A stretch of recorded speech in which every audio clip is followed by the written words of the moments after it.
مرحبا بكم مرة أخرى متتبعي قناة جميلة صهيب للصالة والخياطة. كيف وعدتكم من قبل أننا نديرو القب، درس القب والكم. شفنا من قبل درس القب اللي هو هذا، اللي كانت الرسم التخطيطي ديالو هو هذا. ما غاديش ندير مراجعة عليه بل غادي ننتقل للكم. كم أساسي، كم أساسي أو لا مونش دو باز، مونش MANCHE دو باز، يعني كم أساسي. كم أساسي هو 3 أنواع: كم مستقيمي ضغوات، يعني تحتفظ بالقياس ديال التقاور بالنسبة للتقليدي، أو بالقياس ديال الذراع بالنسبة للعصري. هاد النقاط مفصلة غادي نشوفوها من بعد. إذا عندنا كم مستقيمي اللي هو ضغوات، كم إيفازي اللي هو مجنح، وكم فيزو اللي هو ضيق. وهاد التنويع كامل كاين من خط الأسفل ديال الكم أولا لين بواني أولا فم الكم بالدارجة.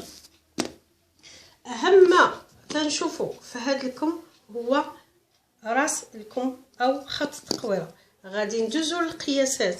عندنا هاد الشيما هادي خديتها باش نشوفو القياس ديال الذراع. تناخدو طول ديال الذراع هو اللي بالازرق من نقطة الكتف هكا عبر المرفق الى الاسفل ديال اليد، دوران اولا كونتور بواني، حرف سي. كونتور بواني عطيتو حرف سي بريم، دو بريم عفوا. عندنا طول الذراع هو اللي بالاخضر بي. عطانا دوران المرفق سي بريم. عندنا دوران الذراع اللي هو جاب بين نقطة الكتف وخط المرفق اللي عطاناه بي بريم. عندنا الطول ديال الكم ا اللي عطانا خط الاسفل ديال الكم ا بريم. الفرق بين الكم وطول اليد هو ان الكم موديل متغير حسب الموديل. ممكن يكون كم طويل بزاف او لا كم قصير بحال 3 كار او لا نصف كم دومي مونش. اما طول اليد اللي تنشتغلوا بها في القواعد فهو جسم ثابت وتيبقى القياس ديالو ثابت. هنا تنذكر اننا تناخذ دوران الذراع يعني بشكل باش لان تنحتاجه في القاعده. تناخذ قياس شخصي اللي هو غالبا تيعطينا 27. تنذكر بها لاننا نحتاجها نخدم بها. تناخذ قياس ضيق. قياس شخصي هو قياس جد ضيق او حقيقي ديال الجسم. نذكر بالتركيز اولا التقويره. تركيز اولا تقويره لكم تناخذ القياس ديالها من هنا من نقطه الكتف الى الصدر من تحت من الباط بشي 4 سنتيم باش تناخذوا عليها هذه التقويره ديال الكم. اذا قلنا القاعده اللي كاينه راس الكم اولا طيت دو مونش اولا خط التقويره لونمونشور ال او 2 ام ا ان سي اش يو ار او تقويره الكم. عندنا راس الكم تيساوي طول اليد على 5 عطانا 18.8 يعني تقريبا 12. يعني طول اليد هنايا حنا حسبناه ب 59 على 5 عطاتنا 18.8 اي 12. واستغنينا على القيمه المضافه اللي هي الايزونس، لان الا خدمنا في العصري تناخذ راس الكم تيساوي طول اليد على 5 زائد 2 لان ديجا تناخذ قياس حقيقي او شخصي ديال اليد وتيكون الكم ديجا ضيق باش يجي مبومبي من الراس ديالكم او طالع. هنايا تنفضلوا بالنسبه للتقليدي تناخذوكم شويه عريض، ما تنخدموش بدوران الذراع، تنخدموها بالتركيز. غادي ناخذوا مستطيل العرض ديالو 40 20 في كل نصف 20 اللي هو قياس التركيز اولا قياس تقويره الكم. تناخذوا على الطول ديال الكم اللي اختاريناه 60 سنتيم. غادي ناخذوا خط الوسط 20 على 20 خط الوسط اولا ميليو دو مونش اولا لين ميليو.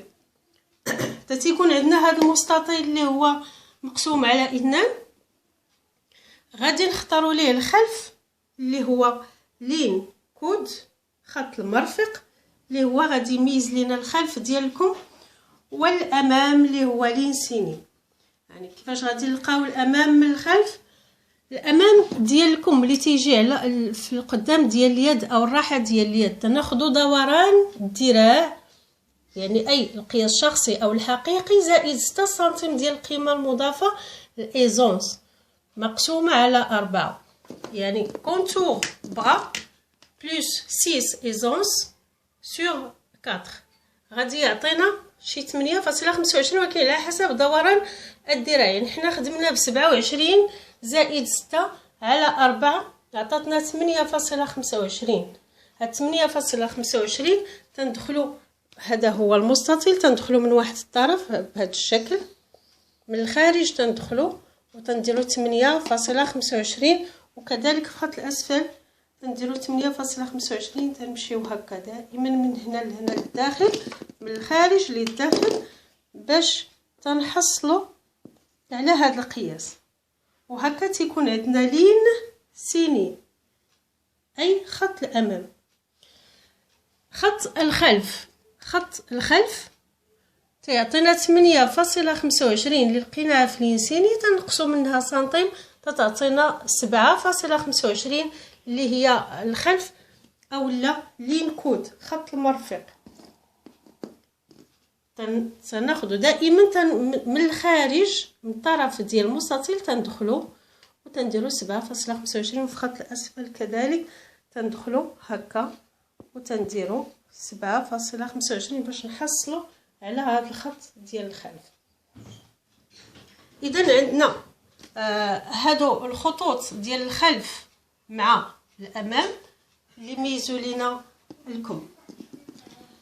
خدينا مستطيل صغير في اعلى المستطيل ديال الكم هذا، وكان الارتفاع ديالو يعني هبطنا ب 12 سنتيم اللي هو طول اليد مقسوم على 5 عطانا 12، وهاد 12 هي اللي غتعطينا نقاط تغرق الكم. يعني خدينا 12 وقسمناها على 2 عطاتنا 6، وطلعنا من خط التقويره، لان ملي تنهبطوا ب 12 تنتراسيو خط، وهذا الخط تنسميوه خط التقويره اي التركيز اللي هو هذا من هنايا حتى لهنا. هذا الخط هو هذا حطيناه هنا على الارض، وفي 20 سنتيم منه غادي نطلع ب 6 سنتيم. غتقول لي فين هو هذا بالضبط؟ هذا هو اللي دخلنا فيه هنايا ب 7.25، شدينا 12 قسمناه على 2 وطلعنا ب 6 وماركينا هذا البوين، ومن هذا البوين غادي نلاقيو ديريكتومون الوسط ديال الكم، وغادي نقسموا على 2 هاد القطعه هذه من الوسط ديال الكم حتى 6 سنتيم، وغادي نطلع بسنتيم، وغادي ناخذ بالبيروكي على شكل قوس، غير هو ما يكونش مقوس بزاف لان الراس ديال الكم التقليدي ما تيكونش مبومبي لانه تيكون ديجا عريض. بالنسبه للامام هاد 6 هذه غادي نقص منها 2 سنتيم وتعطينا 4، وغادي نطلع من خط التقويره نطلع ب 4 سنتيم، يعني من هنايا غادي نطلع هكا ب 4 سنتيم باش نحصل على نقطه اللي غادي نلاقي بها ديريكت الوسط ديال الوسط ديالكم، وغادي نقسمها بدورها الى 2 ونطلع بسنتيم ونتراسي على شكل قوس راس الكم. تيكون عندي الخط اللي تيدوز على الكتف او اللي تيدور على الكتاف تيكون مقبب قليلا ما. باش نلقاو نقاط تغرق لكم بالنسبه للامام غادي نلاقي من هاد 4 اللي طلعنا ديريكتومون حتى الطرف ديال المستطيل. نبه هنا اننا ما تنشدوش هذا الخط ديريكتومون من طرف المستطيل ديريكتومون للوسط، لا، هنا تنلاقي من 4 حتى الوسط، وتنعاود نلاقي من 4 حتى لطرف المستطيل، وتنقسم على 2. وبنفس القياس اللي دخلت في النقطه الثانيه ديال تغرق لكم بالنسبه للجلابه دخلنا ب2.5. هذا في التقويره ديال الجلابه هو نفس القياس اللي غادي ندخلوا به حتى هنا، يعني 2.5 تنغرق هنا ب2.5 وتنخلي هنا البلا، دائما نخلي هنا البلا، عفوا نخلي البلا ونصاوب على شكل قوس بالبيروكي. هذا تقويرات الامام. تقويرات الخلف من هاد 6 تنلاقي الطرف ديال المستطيل وتنقسم على 2 ونغرق بواحد ونص اللي هو هذا ونصاوب بالبيستولي. اذا بالنسبه للخلف صاوبناه بالبيستولي وبالنسبه للامام تنتراسي دائما بالبيروكي.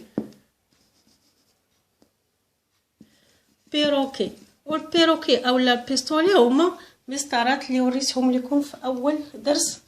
دائما نرجعوا لاول درس لاننا كنتكلموا بالمصطلحات والقواعد اللي تكلمنا عليها من قبل. اذا هنايا تعرفنا على نقاط استغراقكم اولا نقطه استغراقكم وين صغير عندنا 12 اللي هي كل يد مقسوم على 5 عفوا 12 مقسومه على 2 عطاتنا 6 عطاتنا الخلف هو هذا. بالنسبه للامام نقطه تغرق لكم بوين كارو خدينا ديك 6 ونقصنا منها 2 عطاتنا 4 عطاتنا الامام الياد والامام غرقنا ب2 ونص ياد والخلف غرقنا بواحد ونص يادي. وبهكا حصلنا على الراس ديال الكم اللي تيدور على الكتاب وبشكل شويه واسع وما تيجيش مقبب ومن فوق. غادي نهبطوا ب10 سنتيم من خط التقويره من الجوانب كاملهم 10 سنتيم او 8 سنتيم ونتراسي خط هو هذا اللي بالاخضر نسميه خط الذراع يعني اللي تيجي في النيفو ما بين الكتف وما بين الخط المرفق. وغادي نحط فيه 18 سنتيم يعني الا كانت عندي على خط التقويره 20 اللي هو قياس التركيز نقص منه في خط الذراع ونحط 18 سنتيم او 19 يعني ماشي بالضبط 18 ماشي بالضبط نقص غير 2 سنتيم. انما في خط الاسفل دابا حتى هو غادي نحط نفس القياس اللي حطيت هنا. ناخذ 18 بهذا الشكل وناخذ الجهه الاخرى 18 بهذا الشكل ونلاقي من تحت الباط حتى لعند خط الذراع ومن خط الذراع ديريكتومون بخط مستقيم حتى خط الاسفل وكذلك في الجهه الاخرى ناقص 2 حتى خط الاسفل. وبهكا حصلت على كم تقليدي بطريقه سهله وضفت فيه كاع القواعد العصريه اللي كاينه الا بعض النقاط اللي هي ما مهماش بالنسبه لكم تيجي شويه عريض. الا تكلمنا على بوين كارور اللي ترمزوا لها بي سي. بوين كارور هي هذه بوين كارور هي نقطه تغرق لكم اللي ديجا شرنا ليها في الدرس ديال الجلابه. الا رجعتوا للدرس الثاني الكارور هو الصدر الاعلى اللي تعطينا نقاط تغرق لكم. اذا بهكا شفنا اول نوع في الكم الاساسي واهم نوع كلهم الانواع تيعتمدوا كلهم الكون تيعتمدوا على هذا راسكم. ونتمنى تستافدوا من هذا الدرس وتفعلوا لي الجرس بارطاجيو الفيديو وتصبروا لي على التسجيل. هو بسيط بزاف لانني تنسجل بالبورطابل اللي هو شويه عيان قديم ما تيساعدنيش باش نسجل وباش لا صوت ولا حتى صوره. نتمنى تقبلوا مني وتكاتفوا وتضاعفوا المجهودات ديالكم معايا باش تنجح القناه ديالي وباش نزيدوا لقدام باقي معلومات اكثر من هكا. وتنشكركم بزاف وارجوكم لايك لايك لايك لايك. والسلام عليكم. السلام عليكم. نتلاقاو في حلقه اخرى وفي درس اخر جديد.